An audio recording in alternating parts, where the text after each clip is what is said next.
Hello, in this video I want to show you how to change language on your Canon 5D.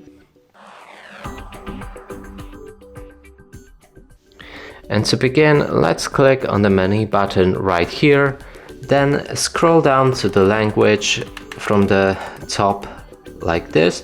So go down. There'll be few colors of the menus if you have your Canon in a different language which you don't understand.